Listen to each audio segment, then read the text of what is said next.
नमस्कार, मैं हूं doctor Shailendra. The doctor Shailendra show सच तो सच है कार्यक्रम में आप सभी दर्शकों का स्वागत है। करते रहिए लाइक, कमेंट और सब्सक्राइब और देखते रहिए द डॉक्टर शैलेंद्र शो सच तो सच है।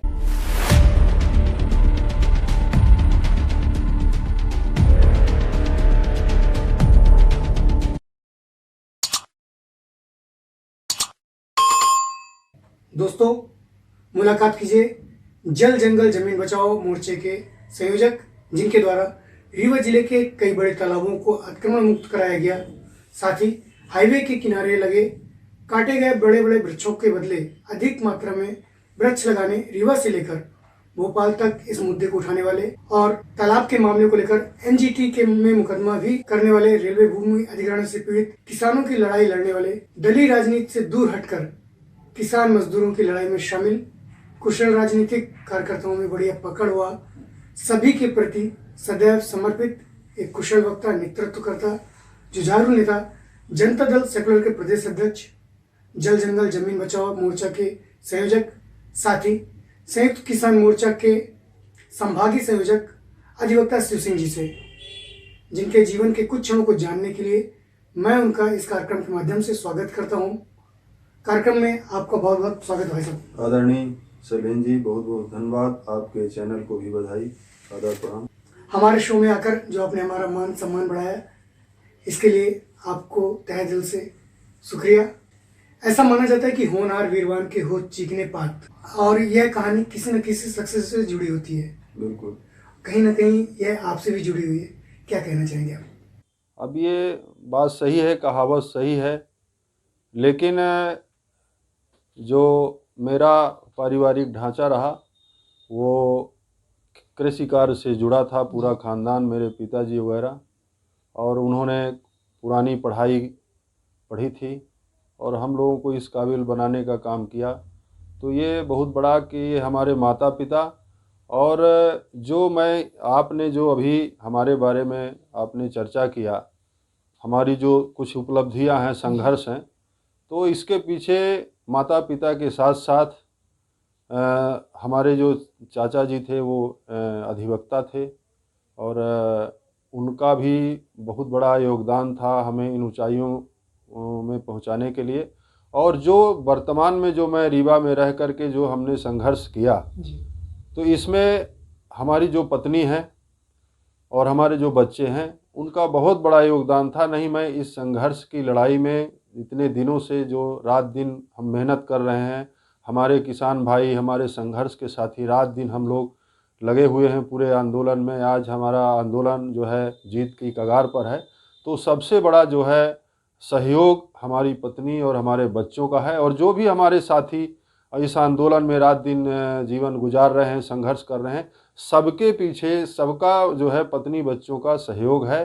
तब जा कर के हम लोग रात दिन जो है मेहनत करके आज इन ऊंचाइयों तक आंदोलन को पहुंचाने का काम किया है, संघर्ष को पहुंचाने का काम किया है। अभी हाल ही में प्रकाश पर्व के अवसर पर भारत के प्रधानमंत्री श्री नरेंद्र मोदी जी द्वारा 3 किसान बिल वापस लेने की घोषणा की गई थी। देखिए, ये किसान बिल जो है ये सरकार लाई, कोरोना काल में लाई। ये हम तो ये कहते हैं ये पूरी तरह से कोरोना ग्रस्त थे कानून, क्योंकि किसानों ने ना तो मांगा था कि हमें आप ये कानून लाइए, और ना उन्होंने कोई आवेदन दिया था, ना कोई सरकार से निवेदन किया था। लेकिन सरकार अचानक ये कानून लाई और बिना सदन में बहुमत परीक्षण के, सदन में बिना बहस के ये कानून सरकार ने लागू किया। और लगातार किसान, जब से ये कानून लागू हुआ 2020 से जून के बाद जब ये कानून आए, तो लगातार किसान आंदोलित था। किसान मांग कर रहा था कि ये किसानों के खिलाफ कानून है, ये पूरी तरह से ये नस्ल और फसल पर हमला है, हमारी रोटी कैद हो रही है। लेकिन सरकार ने सुनने का काम नहीं किया।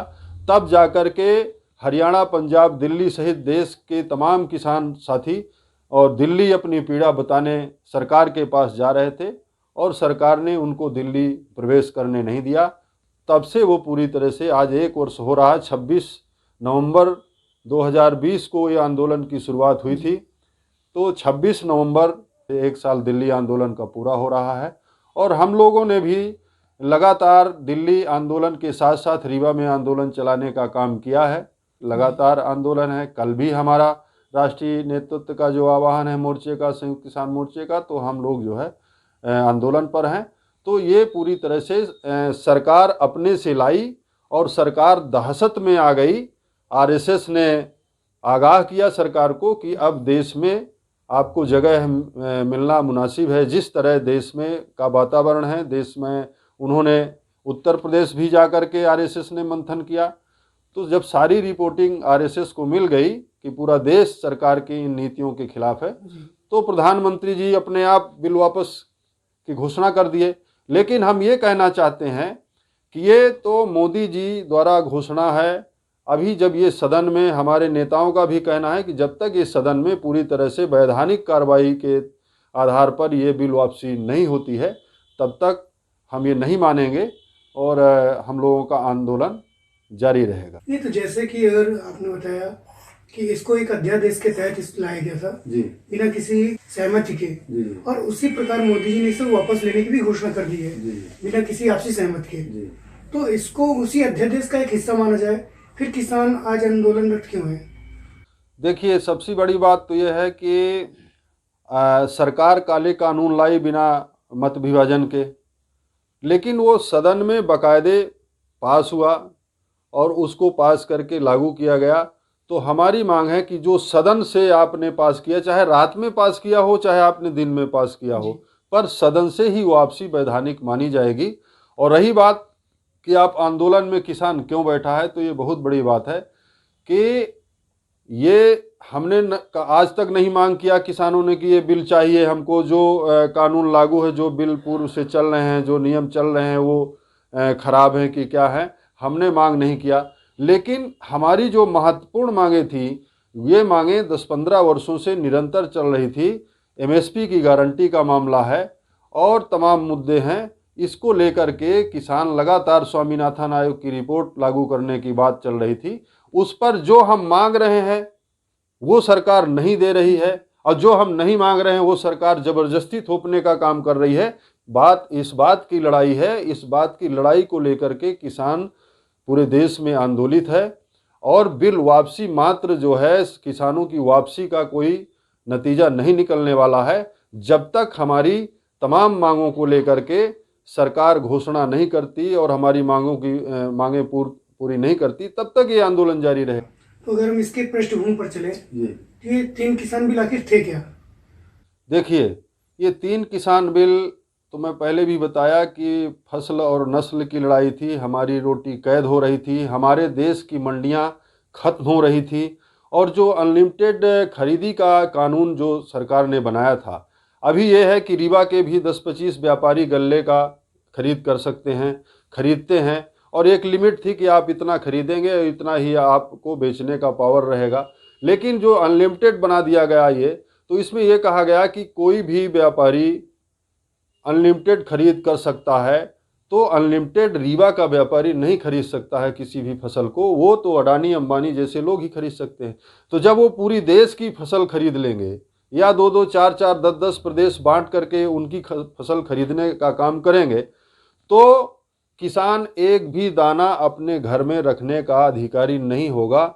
सारी की सारी फसल वो खरीद ले जाएंगे, वही एग्रीमेंट करेंगे। ज़मीन हमारी है और एग्रीमेंट करेगा पूंजीपति, 25 साल के लिए वो एग्रीमेंट करेगा। मान लीजिए हमें बच्ची की शादी करना है, किसान को उसके पास, उसके परिजनों के पास कोई गंभीर बीमारी है, तो यदि वो चाहेगा कि हम अपनी ज़मीन बेच दें, बेच के काम चला लें, क्योंकि जिस तरह की आपदा आज खेती में आ रही, मान लीजिए किसी साल ऐसी आपदा आई, फसलें नष्ट हो गई, किसान को पैसे की आवश्यकता है, उसको ज़मीन बेच के काम चलाना है, तो ज़मीन भी वो नहीं बेच सकता। ऐसे कानून सरकार ने बनाने का काम किया है।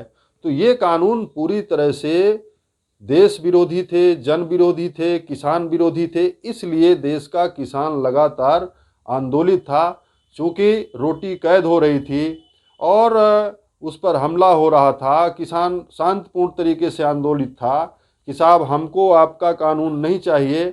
सरकार कह रही थी, हम कह रहे थे ये पेन हमें नहीं चाहिए, आप कह रहे हैं कि नहीं ये पेन आपको लेना ही पड़ेगा। सवाल, लड़ाई इस बात की थी कि किसान कि यदि वो हित के कानून होते तो किसान क्यों सड़क पर बैठता। सबसे बड़ी महत्वपूर्ण बात तो मैं कह रहा हूँ, तो पूरी तरह से वो जो बिल लाए गए थे वो किसान विरोधी थे।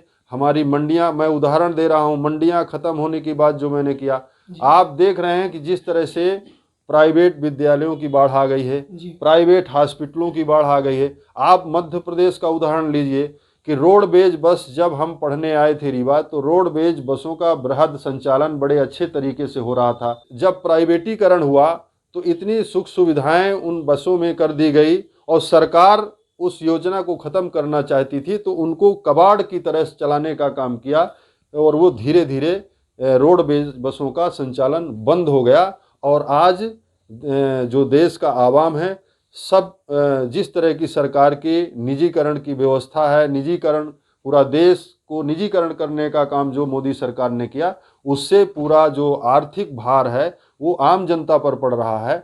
हम प्राइवेट बसों में यात्रा कर रहे हैं तो हमको, मान लीजिए रोडवेज में 100 रुपये किराया है तो हमको 150 प्राइवेट बस में देना पड़ रहा है। ये है निजीकरण का कानून। इसलिए किसान आंदोलित है, इसलिए किसान 1 वर्ष से दिल्ली की सीमा पर बैठा हुआ। चूंकि अब देश के प्रधानमंत्री द्वारा कानून वापस लेने की बात की गई है, इसके बाद उनकी उपज पर क्या असर पड़ेगा? देखिए, ये उपज पर, उनकी किसानों की उपज पर कोई असर पड़ने वाला नहीं है। ये सरकार की जो उपज है उस पर असर पड़ने वाला है। सरकार ने पूंजीपतियों को देश सौंपने का काम किया, पूंजीपतियों के हवाले पूरा देश की खेती को करने जा रही थी सरकार। उससे सरकार को पूंजीपतियों से बड़ा लाभ मिल रहा था। उस लाभ से सरकार ये चाहती थी कि हम देश को पूंजीपतियों के हवाले, देश की खेती किसानी को हम पूंजीपतियों के हवाले कर दें, और जो पूंजीपति से हम फायदा लेंगे, जो हमारा एग्रीमेंट है उन अंदर का, उस पैसे से हम बैठ करके और देश में सांसद विधायक खरीद करके और देश को चलाने का काम करेंगे। और जनता वोट देगी जिसको देगी, जो जीतेगा उसको हम उसी पैसे से खरीद के और हम देश में राज करेंगे। सरकार को नुकसान हुआ है और किसान को कोई नुकसान नहीं है। ये कानून से किसान को नुकसान था, वापसी से कोई नुकसान नहीं है। हमारी जो पुरानी जो मांगे हैं, एमएसपी सहित तमाम मांगे, उस पर हम अड़े रहेंगे और सरकार जब निर्णय लेगी तब हम वापसी करेंगे। किसान आज एमएसपी को लेकर के लड़ाई लड़ रहा है और मांग कर रहा है। अगर महंगाई बढ़ी तो क्या एमएसपी फिर बढ़ेगी या एमएसपी उतने पर ही निर्धारित रहेगी? देखिए, अभी हम वर्तमान की बात कर रहे हैं कि जो वर्तमान परिवेश है, इस हिसाब से हमें एमएसपी का कानून बना के, लिखित कानून बना करके ये दिया जाए कि आपकी फसल देश दुनिया के अंदर कहीं भी बेचेंगे, हिंदुस्तान के अंदर, तो इससे कम नहीं बिकेगी।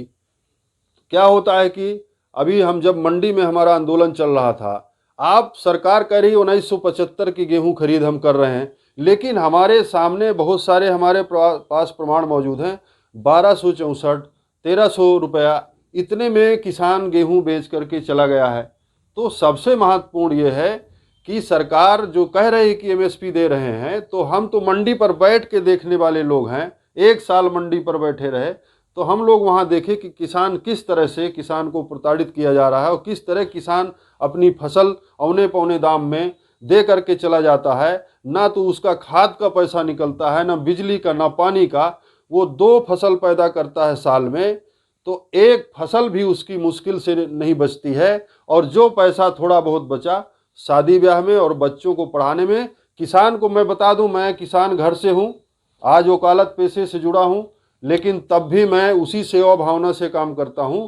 किसान के पास एक साल में जब वो फसल 2 फसलों से जब एक फसल उसकी बचती है बड़े मुश्किल से, तो इलाज में और एक बार वो बच्चों को कपड़ा खरीदता है साल भर में। आप जाइए गांव में देखिए, मुश्किल से एक बार वो बच्चों को कपड़ा खरीदता है और मुश्किल से बच्चों को पढ़ाता है। ये हाल है किसान का, जो दुनिया का पेट भरता है, अन्नदाता है, उसका ये हाल है। और ये कह रहे हैं भारत कृषि प्रधान देश है। मैं कैसे कहें कि ये कैसे लोग बैठे हैं, जालिम लोग बैठे हैं हिंदुस्तान की कुर्सी पर, जो देश के पूंजीपतियों की वकालत करते हैं, उनकी गोद पर सोते हैं। और आज किसान सड़कों पर बैठा है। श्रमिकों के खिलाफ कानून बनाया तो श्रमिक आज पीड़ित है, पूरा देश पीड़ित है। महंगाई से पूरे देश का आपने निजीकरण करने का काम किया। जो भी एजेंसियां हैं आपने पूंजीपतियों के हवाले करने का काम किया, तो देश तो 50 साल से अधिक पीछे चला गया है, जिसकी भरपाई नहीं हो सकती है इस हुकूमत के चलते। इस बिल को लेकर सरकार ने यह भी कहा था कि हम बिचौलियों को खत्म कर रहे हैं ताकि किसान की उपज सीधे व्यापारी को मिले और वह आसानी से पैसे ले सके। देखिए, सरकार की बड़ी साजिश थी। सरकार, मैं आपको बता दूं, आप कह रहे हैं कि सरकार कह रही हम बिचौलियों को ख़त्म कर दें। आप जाइए, तमाम राज्यों में आप जाइए, देखिए तो वहाँ इतने भारी भारी गोदाम एडवांस बन गए थे। कानून ये लाए नहीं कि उसके पहले इतने बड़े 4-4, 6-6 ग्राम पंचायतें आ जाएंगी। इतने बड़े बड़े गोदाम अडानी अंबानी के बन गए थे। लेकिन अब आप कह रहे हैं कि मतलब सरकार कह रहे हैं कि बिचौलियों को ख़त्म करेंगे। ऐसा कुछ नहीं है। ये देश को ख़त्म करना चाहते थे। देश के किसान को, उसकी किसानी को, उसके अन्न को, रोटी को, ये सब खत्म करना चाहते थे। और जब किसान, जब सारी जो फसल है, जब सीजन में जब पूंजीपति खरीद लेता, तो फिर पूंजीपति की ही आटा मिल से वो आटा पैक हो करके किसान और बिकता और 100 रुपये 50 रुपये भी लेने को देश को मजबूर होना पड़ता, और उस किसान को भी मजबूर होना पड़ता जिसने अन्न पैदा किया है। इस कानून में ये काला था। ये कह रहे हैं काला क्या था।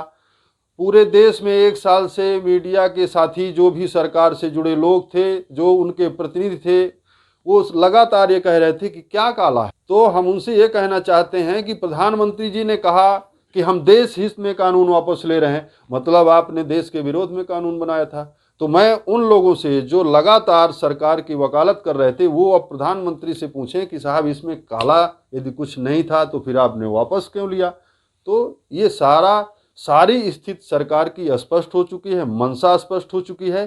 तो इस तरह से जो है ये कानून बिल्कुल देश के हित में नहीं था और सरकार ने वापस लिया है, तो किसान बधाई देता है। लेकिन बहुत सारे अभी हमारी मांगे हैं, हम आगे रखेंगे आपके बीच। इस दौरान आपने काफ़ी संघर्ष भी किया होगा जी, और उन संघर्षों की कोई ऐसी याद जिन्हें आप हमारे साथ शेयर करना चाहें। मैं 87 में मेरा गृह ग्राम बांदा करबी तहसील के परसौजा गांव में मेरा जन्म हुआ था सन 75 में। और मैं 87 में मैं रीवा 9th पढ़ने आया। मेरे मामा जी यहाँ SDO थे, कोई था नहीं। आज भी मतलब हमारे कोई नात रिश्तेदारी यहाँ रीवा के अंदर नहीं है। मैं पढ़ा और मुझे उसी दौरान जो है 90 में सानिध्य मिला। मेरे पूर्व विधायक जी थे त्योंथर क्षेत्र के, जो मसीहा थे राम लखन सिंह जी, वो दुनिया में नहीं है। वो उनको मैंने गुरु बनाया, राजनीतिक गुरु बनाया। और बहुत सारे यहाँ समाज सेवी मीसाबंदी हैं जिनका लगातार, बृहस्पति सिंह जी, कौशल सिंह जी, लगातार उनका मार्गदर्शन मिलता रहा। तो मैं उनके साथ काम करता रहा और उसी दौरान मैं पढ़ाई किया। पढ़ाई से ही मैं छात्र राजनीति में कूदा। इसके बाद मैंने जब लॉ की मैं परीक्षा दे रहा था, सेकंड ईयर था, तो उस समय दिग्विजय सिंह की सरकार थी। हमने बड़ा आंदोलन किया था, हमारी गिरफ्तारी हुई थी और 32 लोग गिरफ्तार हुए थे, जिसमें 10 महिलाएं थी और बाकी पुरुष थे। फिर मैंने पूरी जेल से परीक्षा जो है दिया, परमिशन हुआ, विश्वविद्यालय पुलिस ले जाती थी, वहाँ हमने लॉ की परीक्षा दिया। और लगातार फिर हम जो है तमाम कई बार जेल आंदोलन, कई बार गिरफ्तारियाँ, बड़े बड़े संघर्षों में हम अपने नेताओं के साथ रहे। हमने 5-6 साल लगातार कोर्ट बचाने का आंदोलन चलाया।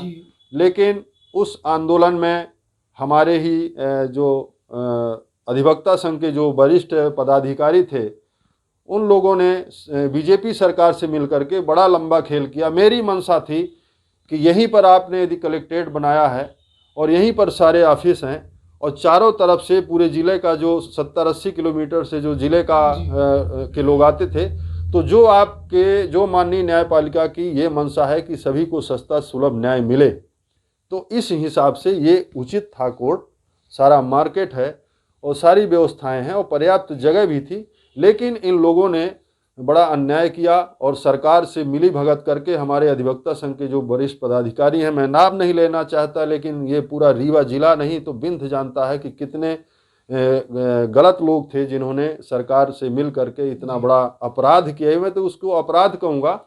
आज जिस दिन ये कोर्ट जाके इंजीनियरिंग कॉलेज जाएगी उस दिन लोग परेशान होंगे, जब दिन में पक्षकार को भी परेशान होना पड़ेगा। वो पहले इंजीनियरिंग कॉलेज जाएगा, फिर कलेक्ट्रेट आएगा, फिर एसपी साहब से मिलेगा, फिर आईजी साहब से मिलेगा।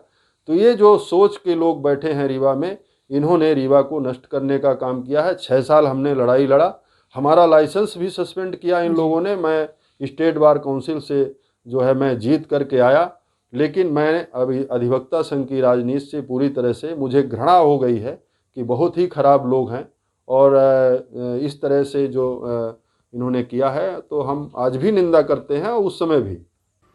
आपने रेलवे अधिग्रहण में भी कार्य किया, जिन लोगों की जमीनें फंस गई थी उनके लिए भी काफ़ी काम किया।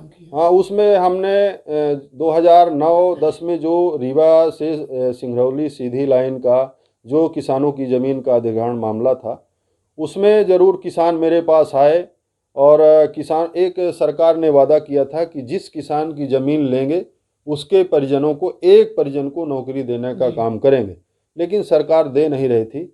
मेरे पास आए बहुत सारे क्षेत्र के किसान, तहसील हुजूर और गोविंदगढ़ क्षेत्र से जुड़े लोग, तो उसकी लड़ाई हमने शुरू किया और पीएमओ से सीधे रेल मंत्रालय, प्रधानमंत्री से हमने पत्राचार के माध्यम से चिट्ठी लिखना शुरू किया। और एक ऐसी चिट्ठी आई जो फंस गई, इनका एग्रीमेंट था, अनुबंध था, उसको लेकर मैं लड़ता रहा और आज जो है इस लाइन के अंदर 400-500 किसानों को नौकरी मिल गई है।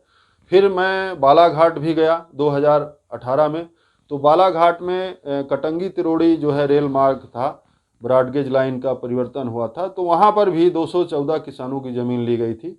वहाँ भी हमने आंदोलन किया, तो अभी तक में 42 किसानों को नौकरी मिली है। बाकी के मामले जो है चल रहे हैं। तो इस तरह से, और चाहे तालाब बचाने का मामला हो, तालाब भी बचाने का हमने बड़ा काम किया और उसके लिए भी हम एनजीटी भी गए। और ये जो वृक्षारोपण है, जो भी हाईवे के अंदर लाखों वृक्ष, जब हाईवे बना तो लाखों वृक्ष काटे गए। कलेक्टर साहब के मेरे पास आदेश हैं, उसमें स्पष्ट रूप से लिखा था कि जितने वृक्ष काटे जाएंगे उसी प्रजाति के 10 वृक्ष लगाए जाएंगे और जो काटी गई लकड़ी है वो बाकायदे राजस्व के विहित मद में जमा होगी, उसका नीलामी होगी, तो जो पैसा आएगा वो राजस्व विहित मद में जमा होगा। लेकिन इतना बड़ा भ्रष्टाचार रीवा संभाग के अंदर हुआ, तो मैं कह रहा हूँ पूरे देश में सरकार ने हाईवे बनाने का काम किया। तो सबसे पहले जो कोरोना काल में हम लोग प्रताड़ित हुए और ऑक्सीजन का हम लोगों को मालूम हुआ कि ऑक्सीजन क्या होती है, ये कोरोना में हमने देखा, तो इसके लिए हम सरकार को जिम्मेदार मानते हैं। ये सरकार ने बहुत बड़ा अपराध किया है। आज भी देखिए, मैंने जब दिल्ली पत्र लिखा तो उसमें जवाब आया था कि 42,000 पौधे यहाँ लगाए गए हैं, लेकिन मेरा बयान हुआ, मैं मऊगंज उप वन मंडलाधिकारी जी के यहाँ बयान दिया। उसमें मैंने कहा कि मैं आपकी इस तरह की जांच नहीं मानता हूँ, मेरे साथ आप चल करके और सच्चाई देखिए और भौतिक सत्यापन कराइए, जांच कराइए, कितने पौधे आपने लगाए, किस प्रजाति के आपने लगाने का काम किया। और मैंने उसमें लोकायुक्त में भी, आर्थिक अपराध में भी, मुख्यमंत्री के यहाँ मैंने सारी शिकायतें किया है। तो इस तरह से सरकार जो है कार्य कर रही है और जिसका खामियाजा हम भुगत रहे हैं। और अभी केंद्र सरकार ये कह रही थी कि दिल्ली में पराली जलाने से प्रदूषण है, पराली जलाने पर आप किसान को घेरने का काम कर रहे थे, लेकिन वहाँ जो औद्योगिक क्षेत्र हैं, जो वहाँ का यातायात है, ये तमाम एजेंसियां हैं और जो जल प्रदूषण, वायु प्रदूषण, ये जिम्मेदार है, कोई पराली जिम्मेदार नहीं है। तो कहीं न कहीं ये किसान पर घेरने का काम करते हैं और अपनी कमियों को छिपाने का, मतलब वृक्षारोपण के नाम पर, जल संरक्षण के नाम पर, अभी उमा भारती जी ने ये चलाया था गंगा सफाई का अभियान। आप बनारस देख लीजिए मोदी जी के क्षेत्र में, तो कहीं भी प्रदूषण के क्षेत्र में आपने देखा कि इस कोरोना काल में लाशें तैरती पाई गई, पूरा गंगा मैली हो गई। और इन्होंने गंगा सफाई के नाम पर अरबों खरबों अथाह पैसा खर्च करने का काम किया, वृक्षारोपण पर खर्च करने का काम किया, लेकिन सारा काम रिकॉर्ड में हुआ, जिसके कारण कोरोना में इतनी जाने गई, लोगों को ऑक्सीजन। आपने राजनीति की शुरुआत जनता दल सेकुलर से की, लेकिन आप इस दौरान, जबकि किसान मोर्चा साथ में चल रहा है, आपने दलीय राजनीति को साइड में रखा। देखिए आदरणीय शैलेंद्र जी, आपको मैं बता दूं कि सबसे मैं तो ये बता रहा हूं कि हमने हल भी जोता है, हमारे पिताजी किसान, हम भी किसान परिवार से, हमने भी किसानी किया है, खेती किया है। तो खेती पर हमला हो रहा था, हमारी नस्ल और फसल पर सरकार हमला कर रही थी, इसलिए हमने दल को किनारे रख दिया। क्योंकि जो संयुक्त किसान मोर्चे की गाइडलाइन थी वो ये थी कि इसमें किसान लोग, किसान संगठन से जुड़े लोग ही इसमें भागीदार रहें, और जो दल के लोग समर्थन करते हैं उनका स्वागत है, लेकिन एक पीछे के दायरे में रहें। और वो समर्थन करते हैं, हम स्वागत करते हैं। ये देश आपका है, देश सबको मिलकर बचाना है। और ऐसा कोई भी आदमी नहीं है, 85% आवाम देश का खेती से जुड़ा है, और सबकी पीड़ा थी कि ये कानून खराब हैं, ये वापस होने चाहिए। तो हमने दल को किनारे रख करके और किसान आंदोलन से जुड़ करके हमने काम करने का काम किया, और 1 साल से लगातार हम दिल्ली संयुक्त किसान मोर्चा के आह्वान पर रीवा में कार्यक्रम कर रहे हैं। तो सरकार ने घोषणा की 3 बिल वापसी की, लेकिन शैलेंद्र भाई साहब, अभी जो हमारे बड़े मुद्दे हैं जो लगातार आंदोलन से जुड़े रहे, कोई बिल भर का वापसी का मुद्दा नहीं था। स्वामीनाथन आयोग की रिपोर्ट का मामला था, और एमएसपी की गारंटी का मामला था, और एक कानून सरकार ला रही थी, विद्युत कानून, कि 8-9 रुपए यूनिट जो है किसान को बिजली मिलेगी फसल की सिंचाई के लिए। तो 8-9 रुपए यूनिट की बिजली जब किसान देगा तो 1 साल में किसान खेती को छोड़ करके अपने आप चला जाएगा। ये कानून सरकार बना रही थी। तो विद्युत कानून है, और श्रमिकों के खिलाफ इन्होंने कानून बनाया। लगातार श्रमिक हमारे साथ आंदोलित था, वो भी मुद्दा जुड़ा हुआ है, वो भी हमसे अलग नहीं है। और ये लगातार कह रहे थे कि 15 लाख देंगे, देश के लोगों को 15 लाख देंगे, 2 करोड़ रोजगार देंगे, किसान की आय दोगुनी करेंगे। तो ये जुमला है। तो अभी भी सरकार के ये सारे कार्यक्रमों को हम जुमला मानते हैं। ये बहुत सारी हमारे मांगी जुड़ी हैं, और सबसे महत्वपूर्ण मांगे है, मोदी जी ने जब कहा कि ये देश हित में हम कानून वापस लेते हैं, तो देश हित में आपने कानून वापस लिया, मतलब आपने देश विरोधी कानून बनाया था। तो उस देश विरोधी कानून के बनाने के आधार पर जब देश का किसान आंदोलित हुआ, और उस आंदोलन से 700 किसानों ने अपनी शहादत दिया, तो 700 किसानों की शहादत के भी जिम्मेदार सरकार है। तो उनको सबसे बड़ी बात तो हमारी मांग है कि शहीद का दर्जा दिया जाए, उनके शहीद स्मारक बनाए जाएं, और जो उनके परिजन हैं उनको आर्थिक सहायता, 1 सदस्य को सरकारी नौकरी दी जाए। और इस आंदोलन दौरान 1 साल के अंदर 50,000 से अधिक मामले देश के किसानों पर सरकार ने पंजीबद्ध कराया। तो आपके गलत कानून ये सिद्ध कर दिए कि आपने वापस ले लिया, रात में बनाया, 1 साल बाद सुबह वापस ले लिया, लोग जग भी नहीं पाए थे, आप वापस ले रहे थे। तो इसी तरह 50,000 जो मुकदमे कायम हुए हैं वो आपकी नाकामी के कारण, आपके काले कानूनों के कारण कायम हुए हैं। तो सरकार उन्हें भी वापस ले। और जो आपने लखीमपुर खीरी की घटना देखा, जिस तरह से केंद्रीय गृह राज्य मंत्री अजय मिश्रा टेनी का जो 1 दिन पहले का जो वीडियो वायरल हुआ सोशल मीडिया पर, वो घटना का मुख्य कारण था। उस घटना को अंजाम उसके लड़के ने दिया, ये मुख्य आरोपी बनते थे। लगातार हमारी मांग है कि आप उनकी बर्खास्तगी करो, उनकी गिरफ्तारी करो। तो ये लगातार हमारी मांगें जुड़ी हैं, जिसको लेकर के हमारा आंदोलन जारी रहेगा। आपने बताया अभी कि कानून वापस लेना देश हित में था, और कानून जब लागू किया मतलब वो देश विरोधी था। बिल्कुल था। तो क्या आप लोग एक अधिवक्ता के नाते उन पर देशद्रोह का मामला दर्ज करा सकते हैं? देखिए, अब ये तो देश जान गया। अब देशद्रोह का मामला के लिए हमारा संयुक्त किसान मोर्चा जो भी निर्णय लेगा, अभी हम 3 कानून वापसी का हम सरकार का स्वागत करते हैं, लेकिन जो हमारी मांगें जुड़ी हैं उनको जब तक उन मांगों का निराकरण नहीं होता तब तक ये जारी रहेगा। और जब सारा सिस्टम बन जाएगा तब अब हम नहीं चाहते कि हम वहाँ सीमा पर बैठे, हम भी जाएं, अपने बच्चों के पास जाएं, अपने खेत में काम करें, अन्न उगाएं, और उस अन्न को हम भारत सहित और दुनिया के देशों को भेजने का काम करें, लोग भूख से न मरे। कोरोना काल में आपने देखा किसान न होता तो लोग भूखों मर जाते। आपके घर सब्जी पहुंचाने वाले लोग थे और 10 रुपये 5 रुपये किलो सब्जी पहुंचा के आते थे। जिसके घर में आटा नहीं था वो सब्जी खा करके और अपना जीवन चलाने का काम किया है। तो वो काम किसान ही ने किया है, नहीं तो कोरोना काल में सरकार के पैकेट से, सरकार की घोषणा से लोग बचने वाले नहीं थे, किसान ने ही बचाने का काम किया है। और ये बिल्कुल सही बात है कि जिस तरह से ये कानून लाया गया था देश विरोधी था और सरकार जिम्मेदार है और संयुक्त किसान मोर्चा इसमें भी निर्णय लेगा और हम इसमें भी संयुक्त किसान मोर्चे के आह्वान का पालन करेंगे और सरकार जैसा चाहेगी वैसा इनके खिलाफ कार्रवाई कराने के लिए हम लोग देश के अंदर फिर से आंदोलन करें। जब आपने इस आंदोलन की रूपरेखा रखी जी, तो कुछ पैरामीटर्स बनाए होंगे, कुछ प्राथमिकताएं बनाई गई होंगी। देखिए, सितंबर 2020 में जब ये आया कि ये कानून बनाए गए हैं, ये किसान विरोधी हैं, इसको लेकर आंदोलन करना है, तो हमने ऋतुराज पार्क में किसानों की बैठक बुलाया। तो 10-15 लोगों को हमने सूचित किया और ये बात सत्य है कि उस समय बहुत सारे लोग दलों से इन्वॉल्व थे। उनको बुलाया, 2-4 लोग 5 लोग हम लोग इकट्ठा हुए और बैठ करके हम लोग रणनीति बनाना शुरू किए और फिर 10 होते थे, 15 होते थे, लेकिन फिर 25 सितंबर को एक बड़ा आयोजन हुआ रीवा के अंदर।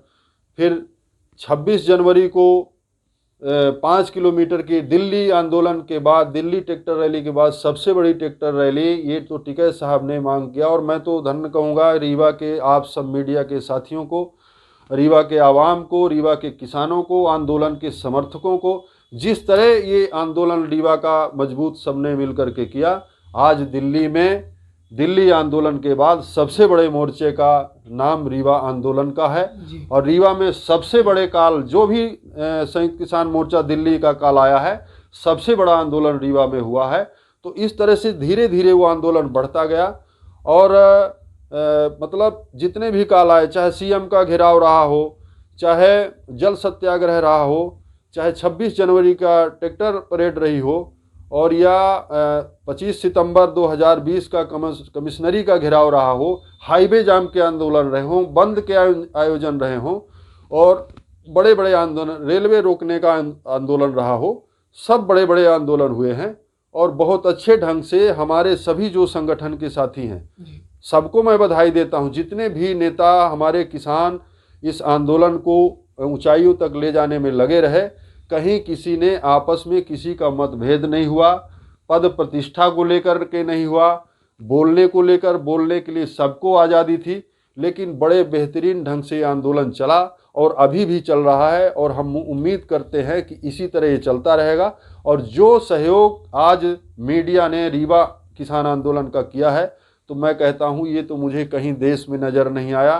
तो मैं बार बार रोज़ाना मीटिंगों में कहता हूं कि हम रीवा की मीडिया को धन्यवाद देते हैं, साथियों को जिनका बहुत बड़ा सहयोग रहा। दिल्ली के तर्ज पर हमने किसान संसद भी चलाई यहाँ और लगातार पंचायतों का दौर जारी रहा। अभी लखीमपुर खीरी की अस्थि कलश यात्रा है, उसको भी हम पूरे ज़िले में लेकर के गए। तो ये ज़रूर हुआ कि जब 5-6 आदमी शुरुआती दौर पर इस आंदोलन को लेकर मीटिंग किए थे, लेकिन आज किसान आंदोलन का आगाज़, किसान आंदोलन की खामियां रीवा जिले के, रीवा संभाग के एक एक गांव में पहुंच चुकी हैं। एक एक गांव में इतनी बड़ी संख्या में लोग इस आंदोलन के अगुवाई करने वाले लोग तैयार हो चुके हैं कि ये आंदोलन अब जो है झुकने वाला नहीं है और लड़ेंगे, जीतेंगे। आपके भविष्य की क्या योजनाएं हैं? देखिए, हमारे भविष्य की योजना तो संघर्ष के अलावा कुछ नहीं है। हमारी कोई योजना नहीं है। मुझे ना कोई चुनाव लड़ने की मेरे लालसा है। मैं उस समय ज़रूर जब पढ़ाई कर रहा था तो मैंने 2 बार पार्षदी का चुनाव लड़ा, लेकिन कुछ मतों से मैं जो है चुनाव हार गया। उसके बाद मैंने कोई चुनाव नहीं लड़ा। मेरे बहुत साथी अधिवक्ता संघ का चुनाव भी लड़ने की बात करते हैं। मैं हाथ जोड़ लेता हूं कि साहब मुझे चुनाव नहीं लड़ना है, ये भविष्य बताएगा। अंदर से, आत्मा से मैं बता दूं, मेरी कोई लालसा नहीं है। मेरी लालसा ये है कि कहीं अन्याय हो रहा है, मुझे लगा कि ये अन्याय हो रहा है, तो मेरी जो तमन्ना है, जो मेरा जोश व खरोश है, जो हमारी सोच है वो संघर्ष की ओर इशारा करती है और हम संघर्ष की ओर चल। आपने अपना समय दिया और बहुत ही जानकारीपूर्ण बातें की, इसके लिए दिल की गहराइयों से आपका हम धन्यवाद प्रकट करते हैं। बहुत बहुत धन्यवाद डॉक्टर शैलेंद्र भाई साहब, और आपके परिवार को, आपके भाइयों को, सबको प्रणाम, माता पिता को, सबको। साथियों, हमारी खुशनसीबी है कि द डॉक्टर शैलेंद्र शो सच तो सच है में हमारे बीच जनता दल सेकुलर के प्रदेश अध्यक्ष, जल जंगल जमीन बचाओ मोर्चा के संयोजक एवं संयुक्त किसान मोर्चा के संभागीय संयोजक अधिवक्ता शिव सिंह जी ने अपना अमूल्य समय दिया। सच तो सच है में बस आज इतना ही। कुछ और इसके साथ आपसे मुलाकात होती रहेंगी। तब तक के लिए हमें इजाजत दीजिए। नमस्कार, आदाब, सत श्री अकाल।